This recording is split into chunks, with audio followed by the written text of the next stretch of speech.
जी अब्दुल बेटा, अभी हम देख रहे हैं एक्सरसाइज आपकी 9B है। आप मुझे बता रहे थे कि वो मुझे पता नहीं चलता है कि आप वीडियो के अंदर मैं मेंशन भी कर रहा हूँ। आप ही क्या है, ये एक्सरसाइज 9B है और क्वेश्चन नंबर क्या है 5 है, ठीक है। जो आपने आपका जो मुझे भेजा उसका उसमें पेज नंबर 1 है।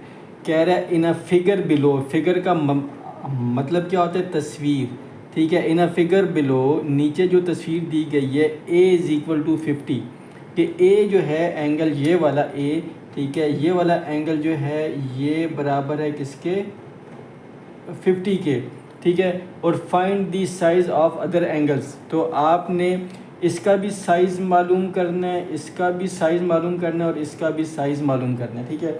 अगर आपने पहली वाली वीडियो देख लिए सही तरीके से तो इसमें तो फिर आपको समझ आ जानी चाहिए कि भाई इसमें तो कोई मुश्किल चीज़ ही नहीं है, ठीक है। नंबर 1 हमें दिया हुआ है कि भाई सोल्यूशन हम करेंगे। हमें पता है कि G A is equal to 50 degree, समझ आ रही है। ऊपर ये जो गोल था ये 50 डिग्री का होता है साइन, समझ में आ रही है।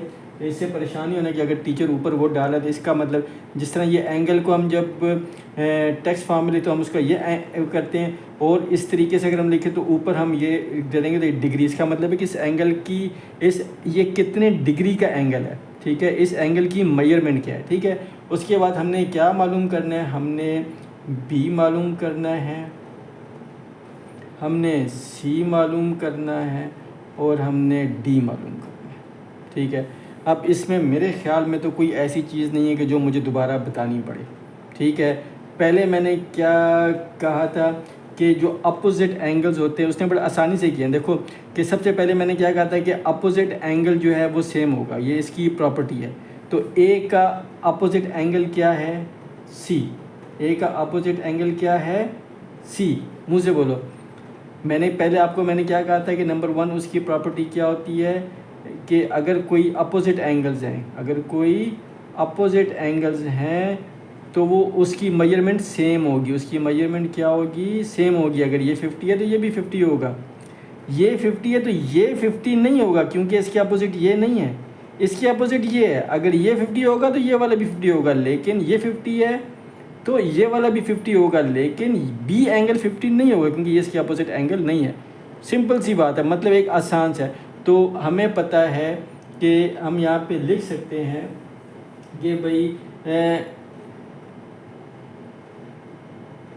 इसको अगर हम आगे यूँ हल करें कि C इज़ इक्वल टू, ये हमने फाइंड आउट करना है, तो इसके नीचे हम लिख सकते हैं कि C इज़, अब आपके टीचर ने ये तो शायद बताया कि भाई अपोजिट एंगल कौन से होते हैं, लेकिन मैं आपको बताऊँ C इज़ अपोजिट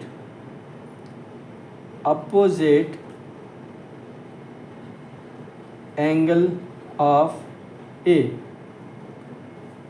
चलो मैं इसको और नीचे ये मैं इस तरीके से कर लूँगा, ठीक है। हमने सोल्यूशन हमने क्या करना है कि A इज़ इक्वल टू 50, ठीक है। तो हमने B भी फाइंड करना है, हमने C भी फाइंड करना है और हमने D भी फाइंड करना है, ठीक है। ये क्वेश्चन मार्क है, ठीक है, ये आ गया, ठीक है। हम नंबर वो करेंगे कि एज C इज़, एक मिनट,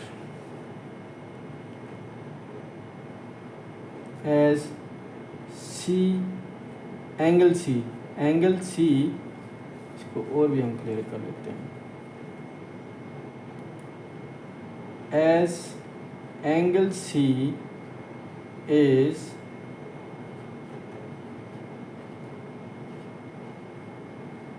opposite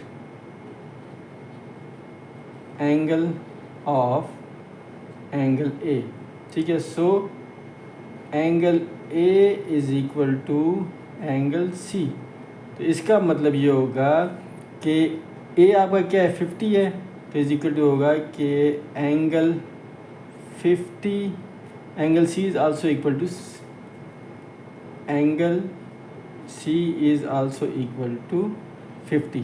समझ आ रही है, ये मैं आपको समझाने के लिए लिख रहा हूँ, ठीक है। वरना आप इसकी जगह पे ये भी लिख सकते हो। जिस तरह अब आप, अगर मैं आपको क्वेश्चन चेक करूँ तो वहाँ पे वो लिखा हुआ है कि angle A is equal to angle C opposite angles, ठीक है।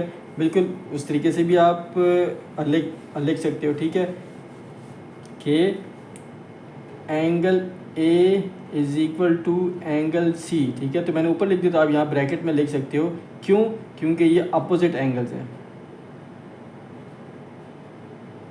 अपोजिट एंगल्स हैं। तो इसका मतलब ये क्या हो गया कि angle C is equal to 50, A 50 है तो सी भी 50 होगी, क्योंकि वो दोनों एंगल सेम है। दूसरा हमने क्या हमने किया था कि सप्लीमेंट्री एंगल्स। अब ये देखो, अब आपने समझना है, ये एंगल तो इसके बराबर हो गया ना, ठीक है। फिर दूसरा मैंने क्या कहा था कि अब ये आपने देखना है कि ये एंगल तो हो गया 50 का, ये भी कितने का हो गया 50 का, क्योंकि ये इसके अपोजिट है। अब देखो ए की लाइन पे मैंने क्या कहा था कि सप्लीमेंट्री एंगल्स ए की लाइन पे बनता है, सप्लीमेंट्री एंगल ए की लाइन पे बनता है, और उसकी एक लाइन जो है एंगल्स की वो कॉमन होती है। कॉमन का मतलब मुश्तरका, मतलब वो इसमें भी शामिल होगा। अब देखो ये लाइन इसमें, इस वाले एंगल का भी पार्ट है और इस वाले एंगल का भी पार्ट है। तो ये क्या है, ये आपका आ गया 50 डिग्री, जो हमें पता चला यहाँ से कि वो ए इज इक्वल 50। तो हमने ये वाला एंगल मालूम करना है। तो हमें पता है कि इस तरह स्ट्रेट लाइन पे जो पूरा एक एंगल बनता है वो कितने का बनता है, वो 180 का बनता है। और वो कौन सा एंगल होता है, सप्लीमेंट्री एंगल होता है, ठीक है। तो मैं ये कह सकता हूँ कि इन दोनों को अगर मैं प्लस करूँ तो वो इज इक्वल टू होगा 180 के। मैं ये कह सकता हूँ कि angle B plus angle C is equal to 180 degree. अब देखो यहाँ पे कहीं 180 डिग्री लिखा हुआ नहीं, लेकिन हमें पता है कि ये क्या है, सप्लीमेंट्री एंगल है, ठीक है। अब मैं इसको आगे ब्रैकेट में अगर मैं लिख दूँ कि ये सप्लीमेंट्री एंगल है, क्या है, सप्लीमेंट्री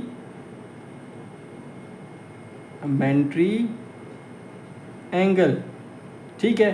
तो अब जिस तरह अभी हमने इक्वेशन में पढ़ा तो सेम वैसे ही है। हमारे पास ये सी क्या है, हमारे पास ये सी क्या है 50 डिग्री। तो मैं कहूँगा अब हमने फाइंड क्या करना है, एंगल बी।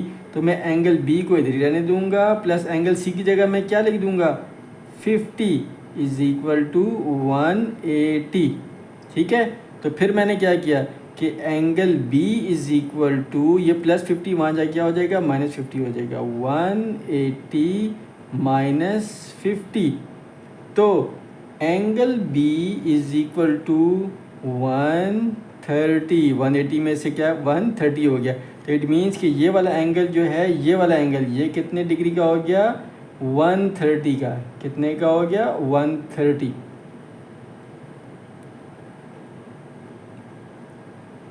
130 का हो गया, ठीक है। तो ये हमने क्या फाइंड कर लिया, एंगल बी। अब हमने क्या फाइंड करना है, एंगल सी। हमने बी और सी फाइंड, अब हमने क्या फाइंड करना है, एंगल डी। तो एंगल डी जो है, एंगल डी वो आप मुझे बताओगे कि एंगल डी क्या होगा। शाबाश, क्योंकि ये बी के अपोजिट क्या है, डी है। तो अगर ये 130 है तो ये भी 130 होना चाहिए। अगर ये 130 है तो इसके अपोजिट ये भी, देखो अब ये है ना 130, तो ये 130 नहीं हो, क्योंकि ये इसके अपोजिट है ही नहीं। ये इसके अपोजिट ये है, तो ये कितना क्या, 130 का। तो it means angle D is also equal to 130, और इसको हम आगे ब्रैकेट में लिख देंगे अपोजिट एंगल्स। मतलब आपको पता होना चाहिए कि यार ये अपोजिट है, ये सप्लीमेंट्री है। ये ऐसे नहीं आएगा कि आप आराम से बैठ जाओगे और आप कहोगे यार कि बस सब चीज़ें मेरे लिए आसान हो जाएगी। मेहनत तो करनी पड़ेगी, और आप तो शुक्र अदा करो कि आपके पास एक ऐसी अपॉर्चुनिटी है कि आपको इस तरीके से समझने वाले जो है आपको बने बनाए नोट्स मिल रहे हैं, ठीक है। तो ये आपका हो गया अपोजिट एंगल्स, ठीक है। अब अगर आपने ये एक क्वेश्चन को आपने 2-3 दफ़ा किया, समझ के किया, रट्टा मार के किया, तो मेरे बेटे आप तो फिर उसमें से मतलब मेरे किसी अच्छे बेटे होंगे, लेकिन कोई अच्छे आप स्टूडेंट नहीं होंगे। समझ आ रही है। अभी आपने ये करके इसको अच्छे तरीके से वीडियो बना, इसको समझना है, फिर वीडियो बना के आपने मुझे भेजना। देखो आपने एंगल बी भी फाइंड कर लिया, ठीक है, और एंगल डी भी आपने फाइंड कर लिया। एंगल ए आपको दिया हुआ था और सी उसका अपोजिट था। समझ आ रही है। चलो मेरा बेटा, अब ये आपने इसको हल करके फिर बाबा को आपने भेजना, ठीक है, क्योंकि ये आसान है। इसके बाद जो और आ रहे हैं वो थोड़े से ट्रिकी होंगे, तो उनको समझना होगा। ये आसान है, सप्लीमेंट्री एंगल का आपको पता चल गया, अपोजिट एंगल्स का पता चल गया आपको, ठीक है। और इसके बाद आपको ये कहा कि भाई जो अपोजिट एंगल हैं वो सेम होते हैं, तो ये वाला क्वेश्चन तो आपके लिए ईजी हो गया, नहीं समझ आई तो इसको तवज्जो से पढ़ो, तवज्जो से देखो और इसको बार बार देख के हल करो और समझ के हल करना। रट्टा मार के अगर करोगे तो फिर नहीं होगा, ठीक है बेटा। ओके, अल्लाह हाफिज़।